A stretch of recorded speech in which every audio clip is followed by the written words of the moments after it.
മറ്റൊരു വീഡിയോയിലേക്ക് സ്വാഗതം. അപ്പം നമ്മൾ ഇന്ന് വന്നിരിക്കുന്നത് ഒരു അൺബോക്സിങ് ആയിട്ടാണ്. അപ്പം അൺബോക്സിങ് എന്താണെന്ന് വെച്ചാൽ നമ്മളൊരു സൈക്കിൾ വാങ്ങി. അപ്പം ഇതാണ് സാധനം. അപ്പം നമുക്ക് വന്നതേ ഉള്ളൂ. അപ്പം ഇതിനെ അൺബോക്സ് ചെയ്യുന്ന പരിപാടിയിലേക്ക് നമുക്ക് കിടക്കണം. നമ്മൾ രണ്ടുപേരും ഭയങ്കര എക്സൈറ്റ്മെന്റ് ആയിട്ട് നിൽക്കുകയാണ്. നമുക്ക് പൊട്ടിക്കണ്ടേ മൊത്തം? പൊട്ടിക്കണം. ഇതിന് നമുക്ക് ഓട്ടിക്കണം. അപ്പം ഇതിനകത്തുള്ള സാധനമൊക്കെ എന്താണെന്ന് നമുക്ക് നോക്കാം. അപ്പോൾ നമുക്ക് അൺബോക്സിങ്ങിലേക്ക് കിടക്കാം.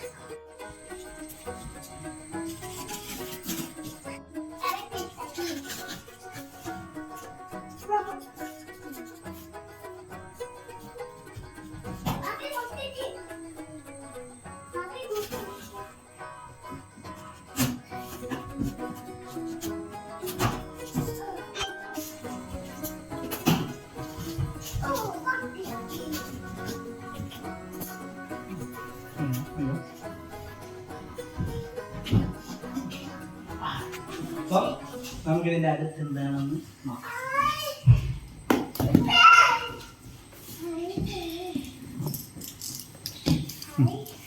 ഈ സമയത്തിൻ്റെ അകത്ത് ഏകദേശം ഒരു അവസ്ഥ ഇതാണ്. അപ്പം സൈക്കിള് ഏകദേശം ഒരു 90% അവർ ഏകദേശം ഒരു 90% അവർ എല്ലാം ചെയ്തിട്ടാണ് നമുക്ക് അയക്കുന്നത്. നമ്മൾ ബാക്കി ഒരു 10% or 20% ചെയ്താൽ മതി.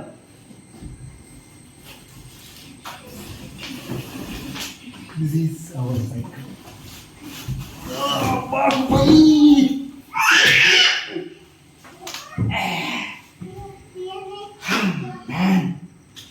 കാണുന്ന പോലല്ല, അത്യാവശ്യം നല്ല വെയിറ്റ് ഒക്കെ ഉണ്ട് സൈക്കിളിന്. സൈക്കിൾ ഏകദേശം ഇങ്ങനെയൊക്കെയാണ് വരുന്നത്. അപ്പം ഏകദേശം ഒരു സെമി അസംബിൾഡ് ആയിട്ടുള്ള സൈക്കിളാണ് നമുക്ക്. അപ്പം ഇതിനകത്ത് അതിൻ്റെ നെട്ടും ബോൾട്ടൊക്കെ ആവാനാണ് ചാൻസ് നല്ലൊരു വിശ്വാസം. എന്താണെന്ന് നോക്കാം. ക്രൗ എന്നൊക്കെ എഴുതിയിട്ടുണ്ട് കേട്ടോ, മാറിപ്പോയിരിക്കാനായിരിക്കും. അതെ, ഞാൻ ഉദ്ദേശിച്ച സംഭവം തന്നെയാണ്. എൻ്റെ ചവിട്ട അവസ്ഥ എന്താ പറയായിരുന്നു, ഓക്കെ. അതിൻ്റെ പെഡലാണ് ഇത്.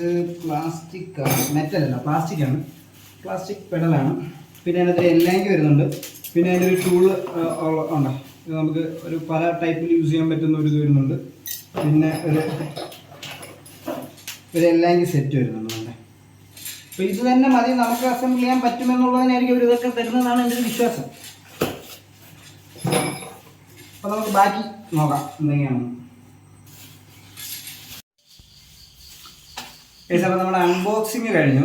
ഇനി എന്താണെന്ന് വെച്ച് കഴിഞ്ഞാൽ നമുക്ക് വേണ്ട ഇതിൽ കുറേ സാധനങ്ങൾ വേണ്ട നിങ്ങൾക്ക് കാണാൻ പറ്റും. ഇത് എത്രത്തോളം ഇളക്കിയാലാണ് തീരുന്നതെന്ന് അറിയത്തില്ല. അപ്പോൾ നമ്മൾ കട്ടിങ്ങുകൾ തുടങ്ങിയൊക്കെയാണ്. അപ്പോൾ നമുക്ക് കട്ട് ചെയ്തുകൊണ്ടേയിരിക്കാം.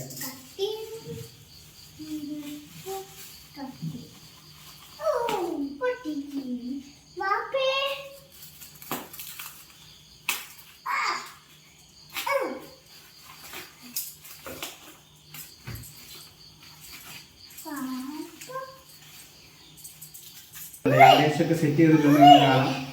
നമുക്കറിയാവുന്ന അറിവിൽ നമ്മൾ ഏകദേശം ഇതാ കൂട്ടാ എന്ത് വേണം പിന്നെ സൈക്കിൾ വേണം, സൈക്കിൾ കൂട്ടിക്കണ്ടേ. അപ്പോൾ നമുക്ക് അറിയാവുന്ന അറിവിൽ നമ്മൾ ഏകദേശമൊക്കെ സെറ്റ് ചെയ്തിട്ടുണ്ട്. ഓടിച്ച് നോക്കാൻ പറയാം എങ്ങനെയൊക്കെ ആയിരിക്കും എന്നുള്ളത്. അപ്പം സംഭവം ഇത് വെൽ പാക്ഡ് ആണ്. ഒരു സ്ക്രാച്ച് പോലും വരാത്ത രീതിയിലൊക്കെ സെറ്റ് ചെയ്ത് വെച്ചിട്ടുണ്ട് സംഭവം എല്ലാം. പിന്നെ 7 സ്പീഡാണ്. അപ്പോൾ ഒരു സൈഡിൽ മാത്രമായിരിക്കും ഈ ഗിയറിൻ്റെ സംഭവങ്ങളൊക്കെ വരുന്നത്. അപ്പോൾ വണ്ടിയെ പറ്റി കൂടുതൽ വിവരങ്ങൾ ഇതെല്ലാം സെറ്റ് ചെയ്ത് വെച്ചിട്ട് നമ്മൾ പറയും. അപ്പോൾ നമ്മുടെ വണ്ടി നമ്മൾ സെറ്റ് ചെയ്തിട്ടുണ്ട്. അപ്പോൾ ഇതാണ് വണ്ടിയുടെ ഒരു ഓവറോൾ ലുക്ക്. നമ്മളിതിൽ കുറച്ചും കൂടെ ഒരു സാധനങ്ങൾ ഓർഡർ ചെയ്തിട്ടുണ്ട്. അപ്പോൾ നമുക്ക് ഇവിടെ വരുന്നൊരു മൾഗാർഡ്, 2 സൈഡിലും മൾഗാർഡ് ഓർഡർ ചെയ്തിട്ടുണ്ട്, എത്തിയിട്ടില്ല. അപ്പോൾ നമുക്ക് വണ്ടിയെ പറ്റി പറയുകയാണെങ്കിൽ ടയർ വരുമ്പോഴത്തേക്കും ഒരു 700cc ടയറാണ് വരുന്നത് 2 സൈഡിലും. അപ്പം ഡബിൾ വാൾ അലോയ് ആണ് വരുന്നത് ഫ്രണ്ടിലും ബാക്കിലും. പിന്നെ നമ്മൾ ബോഡി ഫ്രെയിമിനെ പറ്റി പറയുകയാണെങ്കിൽ എല്ലാം സ്റ്റെയിൻലെസ് സ്റ്റീലാണ് വരുന്നത്. നല്ലൊരു കർവ്ഡ് ആയിട്ടുള്ള ഒരു ഹാൻഡിൽ വരുന്നുണ്ട്. അത്യാവശ്യം നല്ലൊരു ഹാൻഡിലാണ്. ഇത് 7 സ്പീഡാണ് ഈ വണ്ടി. ക്രൗവിൻ്റെ സ്പീഡ് ലൈനർ 7 സ്പീഡാണ് വണ്ടി. അപ്പോൾ കെല്ലിയുടെ ഒരു ഹെഡ് വരുന്നത് കെല്ലിയുടെ ഹെഡാണ്. അത്യാവശ്യം സ്ട്രോങ് ആണ്. പിന്നെ ഫ്രണ്ടിൽ ഷോക്ക് വരുന്നുണ്ട്.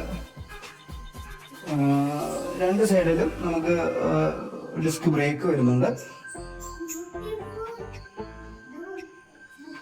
വണ്ടിയുടെ ഒരു ടോട്ടൽ ലുക്ക് നിങ്ങൾക്ക് കാണാം, നല്ല അടിപൊളി ലുക്കാണ്. ഉണ്ടോ? ഇതിന് 21 സ്പീഡ് അവൈലബിൾ ആണ്, 7 സ്പീഡ് അവൈലബിൾ ആണ്, പിന്നെ സിംഗിൾ സ്പീഡും ഉണ്ട്. ഇപ്പം നമ്മളെടുത്തിട്ടുള്ള 7 സ്പീഡാണ്. അതുകൊണ്ട് നിങ്ങൾക്ക് ഷിമാനോയുടെ ആണ് വരുന്നത്, ഷിമാനോ ടൂറിയുടെ സെറ്റാണ് വരുന്നത്. ഇപ്പം ബാക്കിൽ മാത്രം നിങ്ങൾക്ക് കാണാം. ഈ ഷിമാനോയുടെ ആണ് ടോട്ടൽ സെറ്റ് വരുന്നത്, ഷിമാനോയുടെ ആണ്. അത്യാവശ്യം നല്ലൊരു ക്വാളിറ്റി ഉള്ളതാണ്. അപ്പം ഉടായ്പൊന്നുമില്ല. ഷിമാനോ നിങ്ങൾക്ക് കാണാൻ പറ്റും, ഷിമാനോ എന്നുള്ള പേര്. ഇപ്പം ഇത് 7 സ്പീഡ് തന്നെയാണ്. ഇവിടെ സെറ്റ് വരില്ല, ഇവിടെ റിയറിൽ മാത്രമേ സെറ്റ് വരുള്ളൂ. പക്ഷേ എങ്കിലും ഓക്കെ, നമ്മൾ 7 സ്പീഡ് നമ്മളൊരു എക്സസൈസ് പർപ്പസും കൂടെ നോക്കിയിട്ടാണ് 7 സ്പീഡ് എടുത്തത്. ഗിയർ ഇല്ലാത്തതിനേക്കാളും ഇതായിരിക്കും ബെറ്റർ എന്നുള്ളൊരു ഒപ്പീനിയനിൽ നമ്മുടെ ഒരു എല്ലാവരുടെയും ഒപ്പീനിയനാണ് ഇതെടുത്തത്. എന്തായാലും ബാക്കി ഇത് പിന്നെ എന്ന് പറയുമ്പോഴത്തേക്കിന് നമുക്ക് ഫ്രണ്ട് ടയറിന് ക്വിക്ക് റിലീസ് വരുന്നുണ്ട്. അത് വളരെ യൂസ്ഫുൾ ആയിട്ടുള്ള ഒരു കാര്യമാണ്. കാരണം നമുക്ക് അത്യാവശ്യം പഞ്ചറൊക്കെ വന്നു കഴിഞ്ഞാലും നമുക്ക് എടുത്തോണ്ട് പോകാനൊക്കെ വളരെ ഈസി ആയിരിക്കും. പിന്നെ സെക്കൻഡ് പറഞ്ഞാൽ നമുക്ക് ഈ സീറ്റ് അഡ്ജസ്റ്റബിൾ ആണ്. ഇതിലും ക്വിക്ക് റിലീസ് ഉണ്ട്. ഇതൊരു ചെറിയ കാര്യമാണ്, പക്ഷെ എങ്കിലും നമുക്ക് വളരെ യൂസ്ഫുൾ ആയിട്ടുള്ള ഒരു സംഭവമാണ്. കാരണം പെട്ടെന്ന് ഇത് നമുക്ക് റിലീസ് ചെയ്യാം, നമുക്ക് ഇതിനെ ഹൈറ്റ് കൂട്ടാം, നമുക്ക് തിരിച്ച് അതേപോലെ തന്നെ എന്ത് ചെയ്യാൻ പറ്റും, നമുക്ക് സെറ്റ് ചെയ്തിരിക്കാൻ പറ്റും. അപ്പോൾ അതൊക്കെ വളരെ യൂസ്ഫുൾ ആയിട്ടുള്ള കാര്യമായിട്ടാണ് എനിക്ക് തോന്നിയിട്ടുള്ളത്. കാണുമ്പോൾ എല്ലാം ചെറിയ ചെറിയ കാര്യങ്ങളാണ് ഇതെല്ലാം, പക്ഷെ എങ്കിലും വളരെ നമ്മൾ അത്യാവശ്യം ഉപയോഗിക്കുന്ന ആളുകൾക്ക് വളരെ യൂസ്ഫുൾ ആണ്. ഇവിടെയാണ് ഇതിൻ്റെ ഗിയർ പൊസിഷൻ താഴെ ഇവിടെയാണ് വരുന്നത്. നിങ്ങൾക്ക് കാണാൻ പറ്റും, കണ്ടില്ലേ? നമുക്ക് ഇവിടെ അഡ്ജസ്റ്റ് ചെയ്യാൻ പറ്റും. ഈ സൈഡിൽ വരുന്നില്ല, കാരണം ഇത് സിംഗിൾ സ്പീഡ് തന്നെ ആയിട്ട് ഒരു സൈഡിലാണ് വരുന്നത്. അപ്പോൾ നമുക്കിവിടെ ഗിയർ അഡ്ജസ്റ്റ് ചെയ്യാം. ഇതാണ് വണ്ടിയുടെ ലോവർ ലുക്ക്. നമ്മൾ ഈ വണ്ടി മേടിച്ചിട്ടുള്ള ഫ്ലിപ്കാർട്ടിലാണ് നമുക്കൊരു ഓഫർ കിട്ടിയിട്ട് നമ്മൾ ഒരു 9300 ആ റേഞ്ചിലാണ് നമുക്ക് കിട്ടിയത്. അപ്പോൾ അടുത്ത ദിവസത്തിൽ അതിൻ്റെ റേറ്റ് ഒരുപാട് മാറിയിട്ടുണ്ട്. നമ്മൾ പിന്നെ കുറെ അതിൻ്റെ വേറെ സാധനങ്ങളൊക്കെ മേടിച്ചിട്ടുണ്ട്, അത് വേറെ റേറ്റ്. അപ്പോൾ വണ്ടി മാത്രമുള്ള ബൈക്കിൻ്റെ മാത്രം റേറ്റാണ് ഞാൻ പറഞ്ഞത്. അപ്പോൾ ആ ഒരു റേറ്റിന് ഒരു ഹൈബ്രിഡ് വണ്ടി, ഒരു ഹൈബ്രിഡാണത്. അപ്പോൾ ഒരു 700cc ടയർ, അപ്പോൾ എല്ലാം കൂടെ നോക്കുമ്പോഴത്തേക്കും വളരെ ഒരു മാന്യമായ റേറ്റ് ആയിട്ടാണ് എനിക്ക് തോന്നിയിട്ടുള്ളത്. അപ്പോൾ നിങ്ങളുടെ അഭിപ്രായങ്ങൾ നിങ്ങൾ കമൻ്റായിട്ട് താഴെ അറിയിക്കുക. പിന്നെ ഇതിനെ പറ്റിയിട്ടുള്ള കൂടുതൽ വിവരങ്ങൾ നമ്മൾ അടുത്തടുത്ത് നമ്മുടെ വ്ളോഗുകളിൽ നമ്മൾ പറയുന്നതായിരിക്കും. അപ്പോൾ ബൈക്ക് എന്തായാലും എനിക്ക് വളരെ ഇഷ്ടപ്പെട്ടു. കാരണം അതിൻ്റെ ഒരു ലുക്ക്, ഒരു ബ്ലാക്ക് ഫിനിഷും എങ്ങനെ നോക്കിയാലും കൊള്ളാം, നല്ലൊരു ലുക്കുള്ള ഒരു വണ്ടിയാണ്. അപ്പം ഇതൊക്കെയാണ് നമുക്ക് ഇപ്പം ഒരു ഫസ്റ്റ് ലുക്ക് ഇംപ്രഷനായിട്ട് പറയാനുള്ളത്. ബാക്കി വഴിയെ പറയാം. അപ്പം നമ്മുടെ ചാനൽ ആദ്യമായിട്ട് കാണുന്ന ആൾക്കാരാണെങ്കിൽ നമ്മളെ ഒന്ന് സബ്സ്ക്രൈബ് ചെയ്യുക, സപ്പോർട്ട് ചെയ്യുക. നമ്മുടെ വീഡിയോസ് നിങ്ങളുടെ ഫ്രണ്ട്സിലേക്ക് എത്തിച്ചു കൊടുക്കുക. അതൊക്കെയാണ് നിങ്ങൾക്ക് ചെയ്തു തരാൻ പറ്റുന്ന വലിയ വലിയ സഹായങ്ങൾ. അപ്പം നമ്മളെ സപ്പോർട്ട് ചെയ്തുകൊണ്ടിരിക്കുന്ന എല്ലാവർക്കും നന്ദി. അപ്പോൾ അടുത്തൊരു വീഡിയോ ആയിട്ട് വീണ്ടും വരുന്നത്. ബൈ.